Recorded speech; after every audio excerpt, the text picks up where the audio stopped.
ಎಲ್ಲರಿಗೂ ನಮಸ್ಕಾರ ವೀಕ್ಷಕರೇ. 2025 ಯುಗಾದಿ ಹಬ್ಬದ ನಂತರ ಈ ರಾಶಿಯಲ್ಲಿರುವಂತಹ ವ್ಯಕ್ತಿಗಳಿಗೆ ಅದೃಷ್ಟವೋ ಅದೃಷ್ಟ. ಈ ರಾಶಿಯಲ್ಲಿರುವಂತಹ ವ್ಯಕ್ತಿಗಳು ಶನಿ ಸಂಚಾರದಿಂದ ಉತ್ತಮವಾದ ಫಲವನ್ನು ಪಡೆದುಕೊಳ್ಳುತ್ತಾರೆ. ಮುಟ್ಟಿದ್ದೆಲ್ಲ ಚಿನ್ನವಾಗುತ್ತದೆ. ಇನ್ನು ಮುಂದೆ ಸೋಲೇ ಇಲ್ಲ. ಈ ರಾಶಿಯಲ್ಲಿರುವಂತಹ ವ್ಯಕ್ತಿಗಳಿಗೆ ಶನಿ ಸಂಚಾರದ ಫಲವಾಗಿ ಅದ್ಭುತ ರಾಜಯೋಗ ಕೂಡಿ ಬರುತ್ತದೆ. ಉದ್ಯೋಗ, ಹಣ, ವ್ಯಾಪಾರ, ವಿದ್ಯೆ, ಸಂತಾನ ಪ್ರತಿ ವಿಷಯದಲ್ಲೂ ಶುಭ ಯೋಗಗಳು ಈ ರಾಶಿಯಲ್ಲಿರುವಂತಹ ವ್ಯಕ್ತಿಗಳು ಅನುಭವಿಸಲಿದ್ದಾರೆ. ಸಾಕ್ಷಾತ್ ಶನಿ ಭಗವಂತನು ಈ 3 ರಾಶಿಗೆ ಹೇಗೆಲ್ಲ ರೀತಿಯ ಯುಗಾದಿ ನಂತರ ಹೊಳಿತನ ಮಾಡುತ್ತಾನೆ ಎಂದು ಇವತ್ತಿನ ಒಂದು ವಿಡಿಯೋದಲ್ಲಿ ಸಂಪೂರ್ಣವಾಗಿ ತಿಳಿದುಕೊಳ್ಳೋಣ.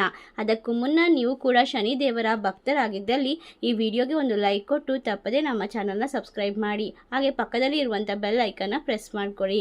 ಶ್ರೀ ಅಷ್ಟಮಂಗಳ ಜ್ಯೋತಿಷ್ಯ ಪೀಠ ಪಂಡಿತ್ ಶ್ರೀ ಸುದರ್ಶನ್ ಜೋಶಿ ನಿಮ್ಮ ಜೀವನದ ಸಮಸ್ಯೆಗಳಾದ ವಿದ್ಯಾಭ್ಯಾಸದಲ್ಲಿ ತೊಂದರೆ, ಆರೋಗ್ಯ ಸಮಸ್ಯೆ, ಹಣಕಾಸಿನಲ್ಲಿ ತೊಂದರೆ, ಅತ್ತೆ ಸೊಸೆ ಕಿರಿಕಿರಿ, ಶತ್ರುನಾಶ, ಪ್ರೀತಿಯಲ್ಲಿ ನಂಬಿ ಮೋಸ, ಮಾಟ ಮಂತ್ರದಲ್ಲಿ ತೊಂದರೆ, ಸ್ತ್ರೀ ಪುರುಷ ವಶೀಕರಣ, ಕೋರ್ಟ್ ಕೇಸ್, ಇನ್ನು ನಿಮ್ಮ ಜೀವನದ ಅನೇಕ ಗುಪ್ತ ಸಮಸ್ಯೆಗಳಿಗೆ ಎಲ್ಲಿದೆ ಶಾಶ್ವತ ಪರಿಹಾರ. ಕೇವಲ ಒಂದೇ ದಿನದಲ್ಲಿ ಪರಿಹಾರ ಶತಸಿದ್ಧ. ಈಗಲೇ ಕರೆ ಮಾಡಿ. Mobile number 9591430662. ಹೌದು, ಈ ರಾಶಿಯಲ್ಲಿರುವಂತಹ ವ್ಯಕ್ತಿಗಳಾಗಲಿ ಯಾರೇ ಆದರೂ ಸರಿ, ನಿಮ್ಮ ಜನ್ಮ ಜಾತಕದಲ್ಲಿ ಇರುವಂತಹ ಎಲ್ಲ ರೀತಿಯ ಒಂದು ಲೆಕ್ಕ ಹಾಕಿ ನೋಡಿದಾಗ 3, 6 ಹಾಗೂ 11ನೆಯ ಮನೆಯಲ್ಲಿ ಶನಿ ಸಂಚಾರವಿದ್ದೇ ಇರುತ್ತದೆ. ಆ ರಾಶಿಗಳಿಗೆ ಶನಿ ದೇವರು ಅದ್ಭುತ ಶುಭ ಫಲಗಳನ್ನು ಕರುಣಿಸುತ್ತಾನೆ. ಈ ಬಾರಿ ಯುಗಾದಿ ಹಬ್ಬದ ಬಳಿಕ 12 ರಾಶಿಗಳಲ್ಲಿ ವಿಶೇಷವಾಗಿ 3 ರಾಶಿಯವರಿಗೆ ವರ್ಷ ಪೂರ್ತಿ ರಾಜಯೋಗ ಇರುತ್ತದೆ. ಈ ರಾಶಿಯಲ್ಲಿರುವಂತಹ ವ್ಯಕ್ತಿಗಳು ವಿಶೇಷವಾದ ರಾಶಿಯಲ್ಲಿ ಮೊಟ್ಟ ಮೊದಲಿಗೆ ಜನಿಸಿರುವುದರಿಂದ ಈ ರಾಶಿಯಲ್ಲಿರುವಂತಹ ವ್ಯಕ್ತಿಗಳು ಅದ್ಭುತವಾದ ಫಲವನ್ನು ಪಡೆದುಕೊಂಡು ಜೀವನದಲ್ಲಿ ಉತ್ತುಂಗದ ಶಿಖರವನ್ನು ಹೇರುತ್ತಾರೆ. ಹಾಗಾದರೆ ಆ ಒಂದು ರಾಶಿಗಳು ಯಾವುವು ಎಂದು ನೋಡುವುದಾದರೆ ಮೊದಲನೆಯ ರಾಶಿ ಬಂದು ಮಕರ ರಾಶಿ.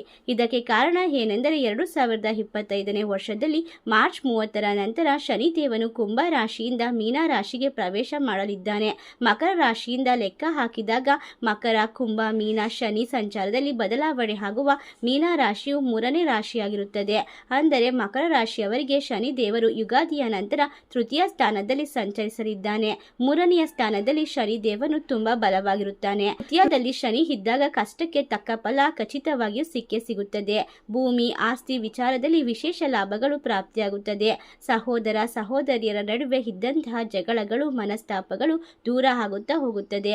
ಅಂದುಕೊಂಡಂತಹ ಕೆಲಸಗಳಲ್ಲಿ ಮಕರ ರಾಶಿಯವರಿಗೆ ಯಶಸ್ಸು ಸಿಗ್ತಾ ಹೋಗುತ್ತದೆ. ನಿಮ್ಮ ಕೆಲಸ ಕಾರ್ಯಗಳಲ್ಲಿ ಸಾಕಷ್ಟು ಬದಲಾವಣೆಗಳು ಆಗುತ್ತೆ. ಇಷ್ಟು ದಿನ ಇದ್ದಂತಹ ಕಠಿಣ ಕಷ್ಟ ಬಾಧೆಗಳಿಂದ ಮುಕ್ತಿ ದೊರೆತು ಜೀವನದಲ್ಲಿ ಹಂತ ಹಂತವಾಗಿ ಬದಲಾಗುತ್ತಾ ಹೋಗುತ್ತದೆ. ಕುಟುಂಬದಲ್ಲಿ ಸ್ವಲ್ಪ ಮನಸ್ತಾಪಗಳಿದ್ದರೂ ಕೂಡ ಮನೆ ಹೊರಗಿನ ಸರ್ವ ಕೆಲಸಗಳು ಕೂಡ ಜಯ ನಿಮ್ಮದಾಗುತ್ತದೆ. ಶತ್ರುಗಳು ಕಡಿಮೆಯಾಗಿ ಉದ್ಯೋಗದಲ್ಲಿ ಲಾಭಗಳು ಹೆಚ್ಚಾಗುತ್ತಾ ಹೋಗುತ್ತೆ. ವಿದೇಶ ಪ್ರಯಾಣ ಯೋಗ ಕೂಡಿ ಬರುತ್ತದೆ. ಸರ್ಕಾರಿ ಉದ್ಯೋಗಕ್ಕೆ ಪ್ರಯತ್ನ ಮಾಡುತ್ತಿರುವಂತಹ ವ್ಯಕ್ತಿಗಳಿಗೆ ಖಂಡಿತವಾಗಿ ಉದ್ಯೋಗ ಅನ್ನೋದು ಸಿಗುತ್ತೆ. ಮನೆ ಕಟ್ಟಿಸುವ ಕನಸುಗಳಿದ್ದರೆ, ಭೂಮಿ ಖರೀದಿ ಪ್ರಯತ್ನವನ್ನ ಮಾಡ್ತಾ ಇದ್ರೆ ಈ ವರ್ಷ ಪೂರ್ತಿ ನಿಮಗೆ ಉತ್ತಮವಾದ ಫಲ ಸಿಗುತ್ತದೆ. ಕೋರ್ಟ್ ಕೆಲಸಗಳಲ್ಲಿ ಜಯವಾಗುತ್ತದೆ. ಈ ವರ್ಷ ನೀವು ಎಲ್ಲ ಉತ್ತಮವಾದ ಲಾಭವನ್ನ ನೋಡಲಿದ್ದೀರಿ. ಈ ವರ್ಷ ಸಿಗುವ ಎಲ್ಲ ಅವಕಾಶಗಳನ್ನು ನೀವು ಬಳಸಿಕೊಂಡರೆ ಸರ್ವ ಜಯ ನಿಮ್ಮದಾಗುತ್ತದೆ.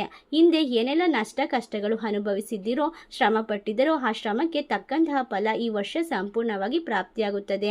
ವಾಹನ ಯೋಗದ ಜೊತೆಗೆ ಈ ವರ್ಷ ಶನಿ ಸಂಚಾರದಿಂದ ಸಂತಸ ಹೆಚ್ಚಾಗಿ ತುಂಬಿರುತ್ತದೆ. ಇನ್ನು ವಿಶ್ವವಸು ನಾಮ ಸಂವತ್ಸರದಲ್ಲಿ ಶನಿ ಸಂಚಾರದಿಂದ ರಾಜಯೋಗ ಪಡೆಯುವಂತಹ 2ನೆಯ ರಾಶಿ ಯಾವುದೆಂದರೆ ತುಲಾ ರಾಶಿ. ಇದಕ್ಕೆ ಕಾರಣ ಏನೆಂದರೆ ತುಲಾ ರಾಶಿಯಿಂದ ಲೆಕ್ಕ ಹಾಕಿದಾಗ ಶನಿ ಸಂಚಾರ ನಡೆಯುವಂತಹ ಮೀನ ರಾಶಿ 6ನೆಯ ರಾಶಿಯಾಗುತ್ತದೆ. ತುಲಾ, ವೃಶ್ಚಿಕ, ಧನಸ್ಸು, ಮಕರ, ಕುಂಭ, ಮೀನ ಈ ರಾಶಿ ಸಂಚಾರದ ಬಲವಾಗಿ ಈ ಒಂದು ತುಲಾ ರಾಶಿಯವರಿಗೆ ಆರೋಗ್ಯ ವೃದ್ಧಿಯಾಗುತ್ತದೆ. ಅನಾರೋಗ್ಯದಿಂದ ಮುಕ್ತಿ ದೊರೆಯುತ್ತದೆ. ಎಷ್ಟೇ ದೊಡ್ಡ ದೊಡ್ಡ ಸಾಲಗಳಿದ್ದರೂ ಈ ವರ್ಷ ಎಲ್ಲ ಸಾಲದ ನರಕದಿಂದ ಮುಕ್ತಿ ದೊರೆಯುತ್ತದೆ. ಹಿತಶತ್ರುಗಳಿಂದ ಈ ವರ್ಷ ಮುಕ್ತಿ ಸಿಗುತ್ತದೆ. ಜೊತೆಗಿದ್ದು ಇಷ್ಟು ದಿನ ಬೆನ್ನಿಗೆ ಚೂರಿ ಹಾಕುತ್ತಿದ್ದಂತಹ ಶತ್ರುಗಳ ಗುರುತನ್ನ ಈ ಒಂದು ಶನಿ ಭಗವಂತನೇ ನೀಡಿ ನಿಮ್ಮನ್ನ ರಕ್ಷಿಸುತ್ತಾನೆ ಎಂದು ಹೇಳಲಾಗುತ್ತದೆ. ಸರ್ವ ಕೆಲಸಗಳನ್ನ ಬಹಳ ಸುಲಭವಾಗಿ ಯಶಸ್ಸಿನಿಂದ ಮಾಡಿ ಮುಗಿಸುತ್ತೀರಾ. ಈ ವರ್ಷ ದೇಹಕ್ಕೆ ಸಂಬಂಧಿಸಿದಂತೆ ಯಾವುದೇ ರೀತಿಯ ಆರೋಗ್ಯದ ಸಮಸ್ಯೆಗಳನ್ನು ಕೂಡ ಬರುವುದಿಲ್ಲ. ಶನಿಯು ನಿಮ್ಮನ್ನ ರಕ್ಷಿಸುತ್ತಾನೆ ಎಂದು ಹೇಳಲಾಗುತ್ತದೆ. ವಿಶೇಷ ಫಲಗಳನ್ನು ಕರುಣಿಸಿ ಸಂತಸದ ಜೀವನ ನಡೆಯುವಂತೆ ಮಾಡುತ್ತಾನೆ. ಬರಬೇಕಾದ ಹಣ, ಭೂಮಿ, ಆಸ್ತಿ ಎಲ್ಲ ಕರುಣಿಸಿ ಕಂಡ ಕನಸೆಲ್ಲ ನನಸಾಗುವಂತೆ ಶನಿ ದೇವರು ಈ ಒಂದು ವರ್ಷ ಮಾಡಲಿದ್ದಾನೆ. ಮುಟ್ಟಿದ್ದೆಲ್ಲ ಬಂಗಾರವಾಗುವಂತಹ ವರ್ಷ ತುಲಾರಾಶಿಯವರಿಗೆ ಇರುತ್ತದೆ.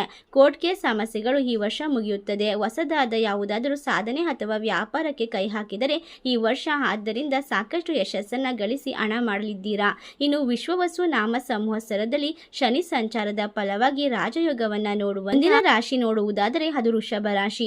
ಇದಕ್ಕೆ ಕಾರಣ ಕೂಡ ವೃಷಭ ರಾಶಿಯಿಂದ ಲೆಕ್ಕ ಹಾಕಿದಾಗ ಶನಿ ಸಂಚಾರದಲ್ಲಿ ಬದಲಾವಣೆ ಆಗುವಂತಹ ಮೀನ ರಾಶಿಯು 11ನೇ ರಾಶಿಯಾಗುತ್ತದೆ. ಅಂದರೆ ಯುಗಾದಿಯ ನಂತರ ಶನಿ ಪರಮಾತ್ಮನು ವೃಷಭ ರಾಶಿಯವರಿಗೆ ಲಾಭ ಸ್ಥಾನದಲ್ಲಿ ಸಂಚಾರ ಮಾಡುತ್ತಾ ಹೊಳಿತನ ಮಾಡುತ್ತಾನೆ. ಈ ಸ್ಥಾನದಲ್ಲಿ ಶನಿ ಸಂಚಾರ ಮಾಡುತ್ತಿದ್ದರೆ ಈ ರಾಶಿಯಲ್ಲಿರುವಂತಹ ವ್ಯಕ್ತಿಗಳು ಸ್ವಲ್ಪ ಕಷ್ಟಪಟ್ಟರೂ ಕೂಡ ಅದರಿಂದ ದುಪ್ಪಟ್ಟು ಫಲವನ್ನು ನೀವು ಪಡೆಯಬಹುದು. ಮಂದಗತಿಯಲ್ಲಿ ಸಾಗುತ್ತಿದ್ದ ಕೆಲಸಗಳು ಈ ವರ್ಷ ಪೂರ್ಣಗೊಳ್ಳುತ್ತದೆ. ಈಗ ಇರುವ ಉದ್ಯೋಗ ವ್ಯಾಪಾರಗಳಿಂದಲೇ ದೊಡ್ಡ ದೊಡ್ಡ ಅಭಿವೃದ್ಧಿ ಆಗುವಂತೆ ಶನಿ ದೇವರು ನಿಮ್ಮನ್ನು ಅನುಗ್ರಹಿಸುತ್ತಾನೆ. ಮನಸ್ಸಿನ ಎಲ್ಲ ಆಸೆಗಳು ಈಡೇರುತ್ತದೆ. ಅದೇ ರೀತಿಯಾಗಿ ಮನಸ್ಸಿನಲ್ಲಿರುವಂತಹ ಗೊಂದಲಗಳು ಈ ವರ್ಷ ಶನಿ ದೇವರು ದೂರ ಮಾಡಿ ನಿಜವಾದ ಯಶಸ್ಸು ಹಾಗೂ ಪರಿಹಾರವನ್ನು ತೋರಿಸುತ್ತಾನೆ ಎಂದು ಹೇಳಲಾಗುತ್ತದೆ. ಕಷ್ಟಗಳು ಒದಗಿ ಬಂದರೂ ಅದರಿಂದ ಹೊರಬರುವಂತಹ ದಾರಿ ಸುಲಭವಾಗಿ ಸಿಗುತ್ತದೆ. ಈ ಒಂದು ಸಂವತ್ಸರ ನಿಮಗೆ ಉತ್ತಮವಾಗಿರುತ್ತದೆ. ಮುಂದಿನ ರಾಶಿ ಬಂದು ವೃಶ್ಚಿಕ. ಈ ರಾಶಿಯಲ್ಲಿರುವಂತಹ ವ್ಯಕ್ತಿಗಳಿಗೆ ಪಿತ್ರಾರ್ಜಿತ ಆಸ್ತಿಗಳಲ್ಲಿ ಉತ್ತಮವಾದ ಲಾಭ ಕಂಡುಬರುತ್ತದೆ. ಈ ವರ್ಷ ನೀವು ಉತ್ತಮವಾದ ಉದ್ಯೋಗದಲ್ಲಿ ಶ್ರಮಕ್ಕೆ ತಕ್ಕ ಪ್ರತಿಫಲವನ್ನು ಕಂಡುಕೊಳ್ಳಬಹುದಾಗಿದೆ. ಉತ್ತಮವಾದ ಜಾಗಕ್ಕೆ ವರ್ಗಾವಣೆ ಕೂಡ ಪ್ರಮೋಷನ್ಗಳನ್ನು ನೀವು ನೋಡಬಹುದು. ದೇವರು ಹಾಗೂ ಆಧ್ಯಾತ್ಮ ಕ್ಷೇತ್ರದ ಕಡೆ ಹೆಚ್ಚು ಆಸಕ್ತಿಯನ್ನು ತೋರಿಸುತ್ತೀರಾ. ಈ ವರ್ಷ ಹೆಚ್ಚಾಗಿ ನಿರೀಕ್ಷೆಗಳು ಮಾಡಿದಕ್ಕಿಂತಲೂ ಹೆಚ್ಚಿನ ಲಾಭ, ಯಶಸ್ಸು ಹಾಗೂ ನೆಮ್ಮದಿಯನ್ನು ಈ ಒಂದು ವರ್ಷ ಪೂರ್ತಿ ಶನಿ ಸಂಚಾರದಿಂದ ಯುಗಾದಿಯಿಂದ ನೋಡಲಿದ್ದೀರಾ. ಅಷ್ಟೇ ಅಲ್ಲದೆ ಈ ರಾಶಿಯಲ್ಲಿರುವಂತಹ ವ್ಯಕ್ತಿಗಳಿಗೆ ಅತ್ಯುತ್ತಮ ಗುರು ಬಲ ಕೂಡ ಪ್ರಾಪ್ತಿಯಾಗುತ್ತದೆ. ಮುಂದಿನ ರಾಶಿ ಬಂದು ಕುಂಭ ರಾಶಿ. ಈ ರಾಶಿಯಲ್ಲಿರುವಂತಹ ವ್ಯಕ್ತಿಗಳಿಗೆ ಅತ್ಯುತ್ತಮ ರಾಜಯೋಗ ಈ ಒಂದು ಯುಗಾದಿ ನಂತರ ದೊರೆಯುತ್ತದೆ. ಒಟ್ಟಾರೆಯಾಗಿ 2025 ಯುಗಾದಿಯ ನಂತರ ವರ್ಷ ಪೂರ್ತಿ ಶನಿ ಭಗವಂತನಿಂದ ರಾಜಯೋಗವನ್ನು ಪಡೆಯುವಂತಹ ಈ ರಾಶಿಯಲ್ಲಿರುವಂತಹ ವ್ಯಕ್ತಿಗಳು ಅದೃಷ್ಟ ಹಾಗೂ ಎಲ್ಲ ರೀತಿಯ ಲಾಭವನ್ನು ಕಂಡುಕೊಂಡು ವಿಶೇಷವಾದ ಒಂದು ಫಲವನ್ನು ಪಡೆದುಕೊಳ್ಳುತ್ತಾರೆ. ಜೀವನದಲ್ಲಿ ನೀವು ಇಷ್ಟಪಟ್ಟಂತಹ ಎಲ್ಲ ರೀತಿಯ ಕನಸುಗಳು ನನಸಾಗುವ ಸಾಧ್ಯತೆ ಇರುತ್ತದೆ. ನಿಮ್ಮ ಇಷ್ಟಾರ್ಥಗಳು ನೆರವೇರುವ ಸಾಧ್ಯತೆ ಇದೆ.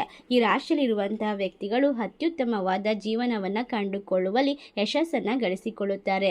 ಈ 5 ರಾಶಿಗಳಲ್ಲಿ ನಿಮ್ಮ ರಾಶಿ ಇದ್ದರೂ ಇಲ್ಲದಿದ್ದರೂ ಭಕ್ತಿಯಿಂದ ಓಂ ಶನಿದೇವಾಯ ನಮಃ ಎಂದು ಕಮೆಂಟ್ ಮಾಡಿ, ವಿಡಿಯೋಗೆ ಒಂದು ಲೈಕ್ ಕೊಟ್ಟು ಎಲ್ಲ ಕಡೆ ಶೇರ್ ಮಾಡಿ. ಧನ್ಯವಾದಗಳು.